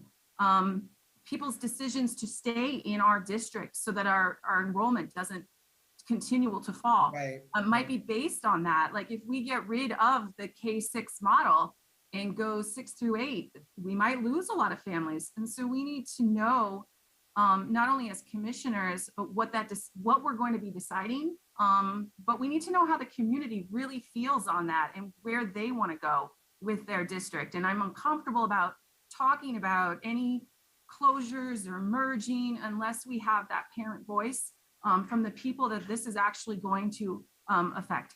So your concern is that the parents have not had conversation about the school, the grade configuration at this Right. point, right? Right. But some of us have had conversations with the community around some of the Oh, yeah. schools. And I know Yeah. I have too. And like Yeah. I've visited schools. And so I've heard, differing points of view on that, Right. which I respect. But I think that we need, during these work sessions, especially, maybe we need a work session devoted to that. I think before we can start making proposals, we've got to hear from more people in the community, and whether that's through surveying, but just talking to people. We need to have that information before we can make any type of proposal. All right, thank you. I appreciate that. Commissioner Adams? Commissioner Adams? Yeah, so I wouldn't have a problem with looking at, me personally, I wouldn't have a problem with looking at the secondary level on Tuesday, except for the middle school proposal, because that affects the Sile Street thing. It affects 53, 54, Freddie Thomas. Outside of that, I wouldn't have a problem with looking at that. That's just saying me as far as what they presented. I'm good with it. All right, thank you, Commissioner Adams. Vice President LeBron? Yeah, I just want to say, like, I personally have attended many of the Zoom meetings and have talked to families from all of the schools that are being proposed, and none of them are advocating for their school to be merged or closed. So I don't know if you're saying we need to talk to the community, Commissioner Malloy, around those school closures, but unless they're actual parents in that school, those are the folks I want to hear from. On the flip side, I think you might be referring to the K-5 proposals, 6 through 8, and 9 through 12, and you can chime in when I'm done and just that was what I was referring to. Okay. Yeah. So in regards to that, I have heard from many people who do not support the K-5 model for a number of reasons, and we can definitely deep dive Tuesday as well. But one of them is, hey, if my kid wants to audition at SOTA, my child may end up having to go to a secondary school from 6 to 8, wait out to audition, and then transfer again. Now that child has moved 3 times in 3 years just so that they can jump into 7th grade in that way. So, if we're not going to add or, lower the grade at SOTA, we're keeping it 7 through 12, then K-5 model makes it almost inequitable for many of our students, when we just had this conversation around giving students more equity and access to our audition from across different schools at SOTA. And I'm just using that as one example. There are other, even financially, economically impactful reasons why we should not do K-5, and Commissioner Malloy alluded to families leaving even maybe sooner. So I just wanted to put that out there. So I'm not supporting the K-5 model. I would support a K-6 with some middle schools and actual supports, because when we start talking about creating middle schools, we cannot just throw them with the bare bones of supports. If anything, those would be the schools that we need to really hone in on extra counseling and support, impacts, and all those things of kids aging at that age. So having those proper supports as they transition from elementary into high school, because they're not quite ready, but we've thrown them into those situations historically into this district. So, and that's my thinking, and I'm sure that's this thinking of the superintendent, that if we have that model, that middle school model, which I really believe in, but I think that we can't do it if we don't have the kinds of supports. We're really going to have to infuse dollars into that 6 through 8 model, because that's the only way it's going to work. I like the K through 6, the 6 through 9, and then 10, 11, 12. That's my preference. But I think it's so important that we do have, because I think that that's the way in which we can reduce a lot of the kind of behavioral issues that we have, if we have the right kind of model for that particular 6 through 8. So, I agree with what you've said, Commissioner Brown, about that model. Commissioner Powell? Yeah, as long as we're going down this road, I also am not in favor of K-5s. I've made that clear from the get-go. It sounds, Madam Superintendent, you're hearing it from an awful lot of voices. I don't know if that's a decisive number at this point because not everyone's weighed in. But I would also remind folks that it was Superintendent Brizard that presented us with a movement towards K-8s or pre-K-8s in a take it or leave it package. It was Superintendent Vargas who was very quick thereafter to say, hey, you know what, we can't afford K-8s because the resources that are required. And he was right. And so if we're talking, if we're gonna start to talk about changing configurations in order to reduce the sheer numbers of configurations, moving those K-8s back to K-6s where possible is would have the smallest impact on the rest of the institution. I know that some of the schools like 28 were and 12 were built around the K-8, the FMP, the added floor space and what have you was predicated on a K-8. So we might not be able to part from that for a while. The state might balk at it because they just, helped us pay for those K-8s. But I think that's the direction we should move. And the other thing is, we had this long list of all the configurations, but part of it was the fact that at least two of our schools don't have pre-K. School number 4 is a K-8. Well, if it were a pre-K-8, then all of our elementary schools that go through to 8th grade would be pre-K-8.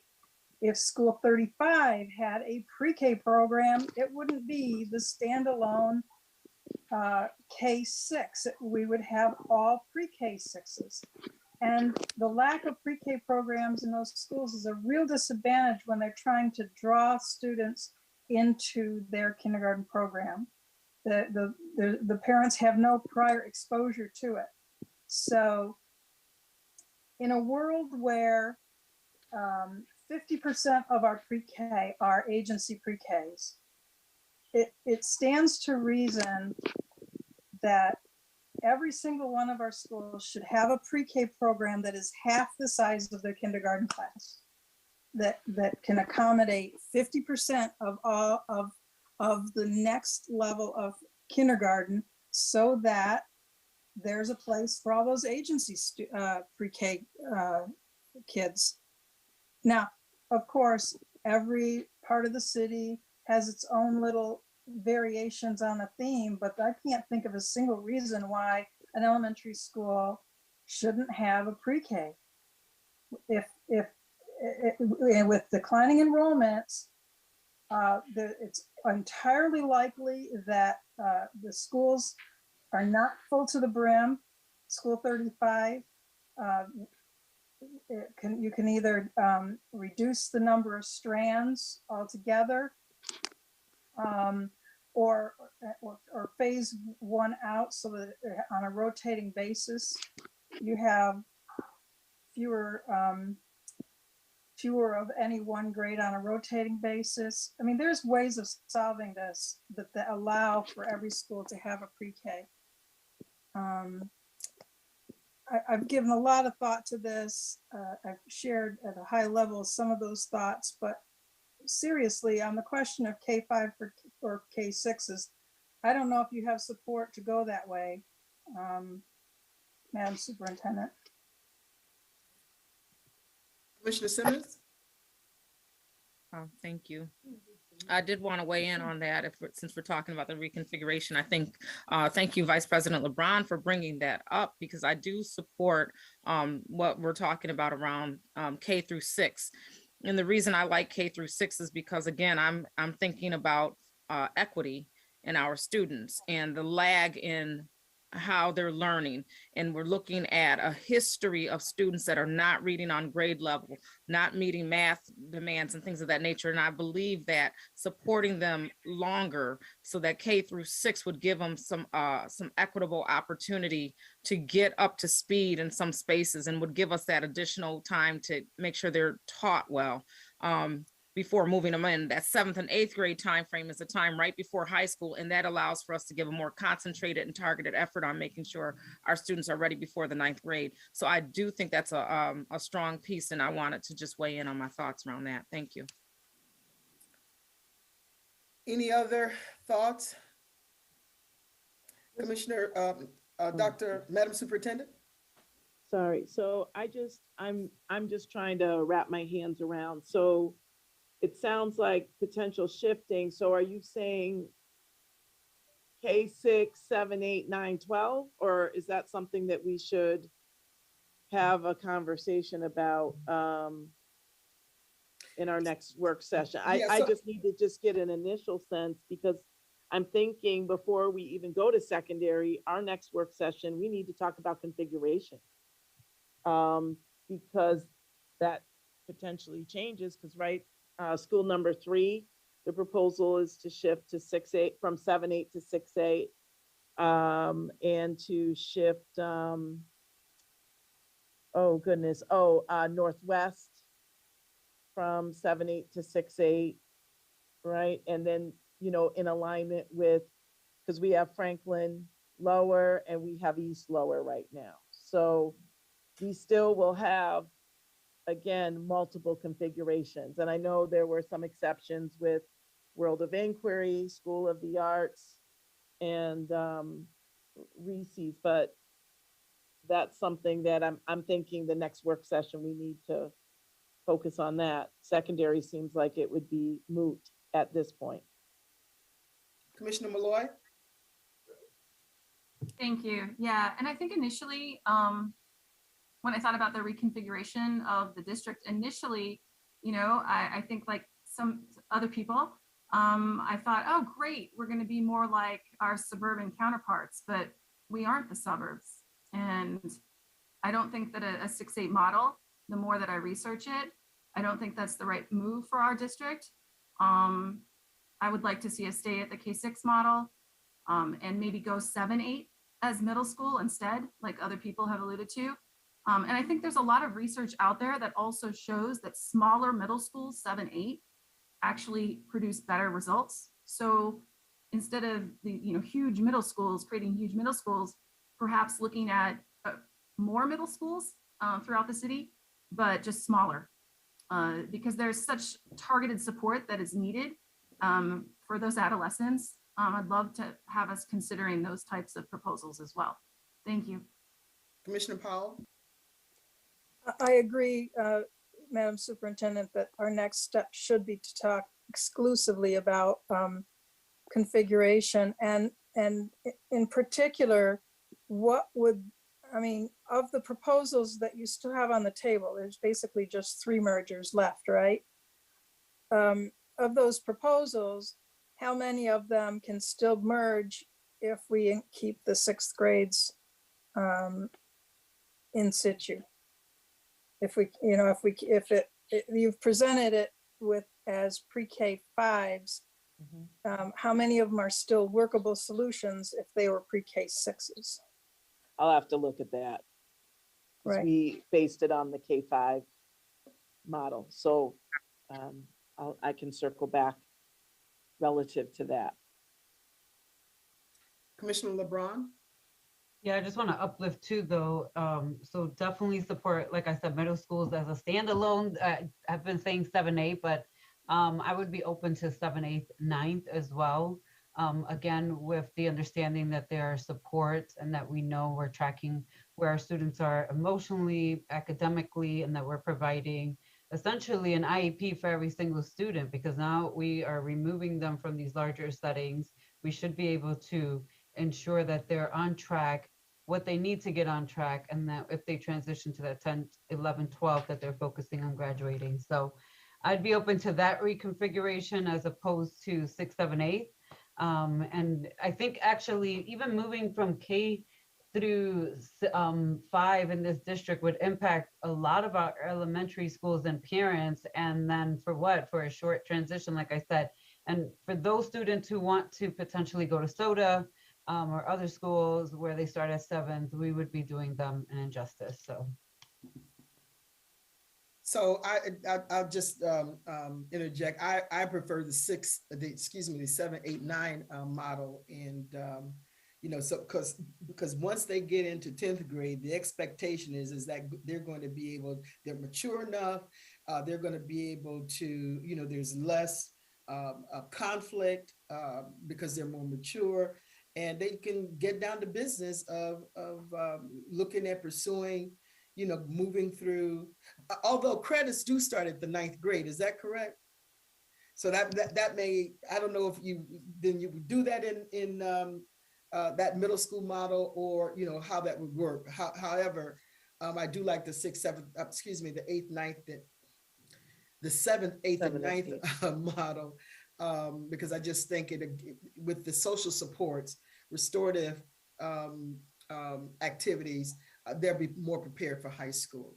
Commissioner Malloy? Thank you. And just to support what you and Vice President LeBron said, I'd be willing to look into that as well. I think if we're looking at 6th through 8 model, I mean, 6th grade, that's a different certification, right? So it's, certification is like 7, 12, 6th grade is still elementary certification. And so if we went to that model, we have to also consider the effect that would have on staffing in each of those schools, because you would need staff certified in elementary to staff those buildings. So those are just, I guess, things that we would like to consider. So that's what we'll work on in the next Tuesday's work session, Madam Superintendent. We'll focus in on that. And will we have another meeting subsequent to that to speak about the high school piece? Will that be the following Wednesday, or Cal, can you chime in here? Yeah.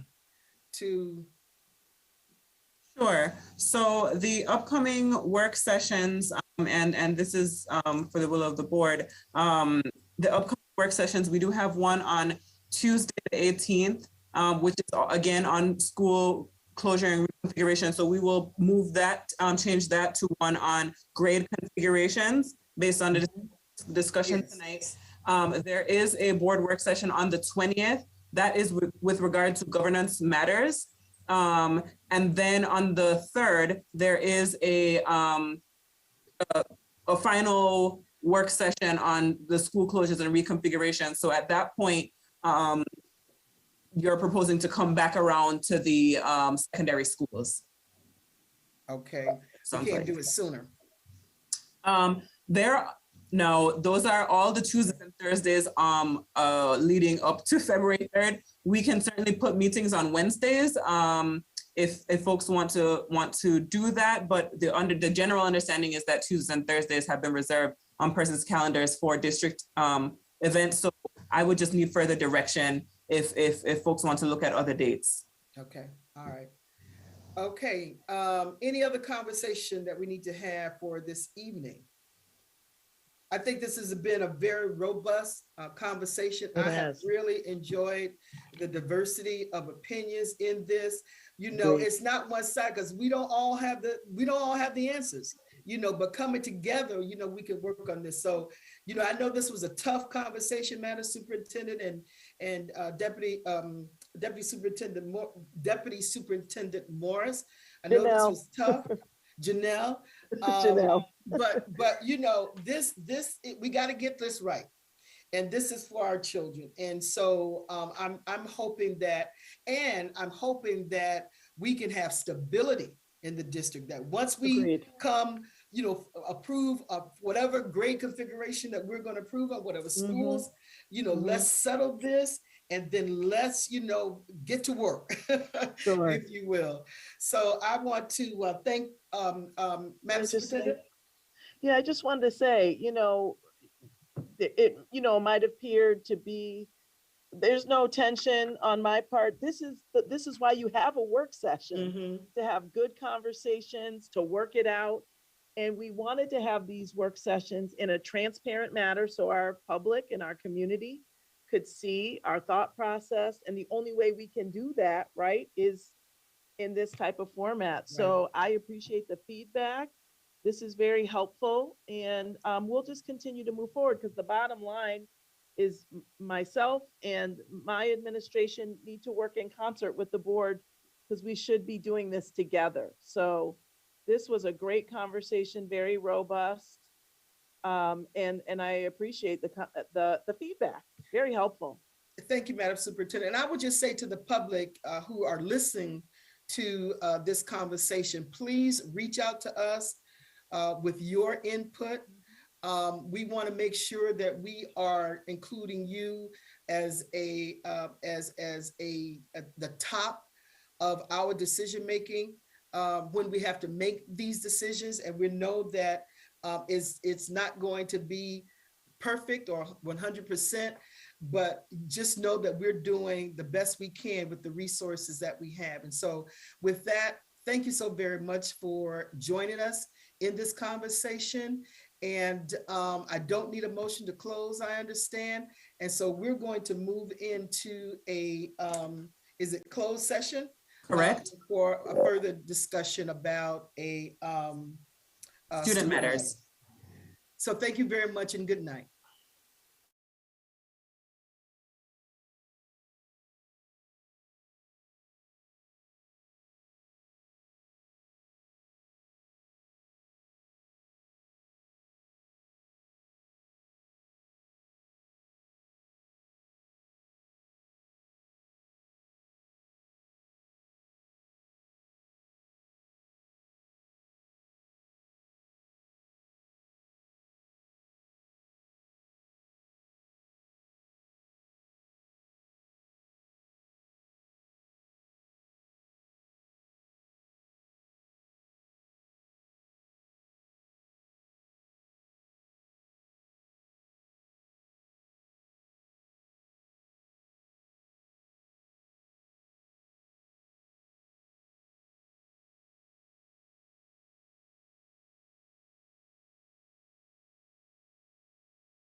We are back only to vote on one resolution, and that's Resolution 376. So can I get a motion for Resolution 376? So moved. Second? Can I get a Second. second? I'm sorry, second. All right, thank you, thank you. I'll offer that, is there any discussion, but it probably will be just a technical point other than that. Okay, all in favor of Aye. Resolution 376? Aye. Aye. Any opposed? All right, motion carries. And so it seems as if there's no other business, and so I'm gonna ask, and we don't even need a motion to close because this is just a work session, correct? You actually, I would just do it. yeah, I would do it. I've been doing the Meeting. Hold on one second. Let me just pull up the vote. 1 second. Okay, let's just do it. Rather Okay. safe than sorry. Okay, Okay. all in favor? We've got a motion Aye. from Vice President and second from Commissioner Malloy. All in favor? Aye. Aye. Okay, any opposed? Aye. All right, good night, everybody. Thank you. Good night.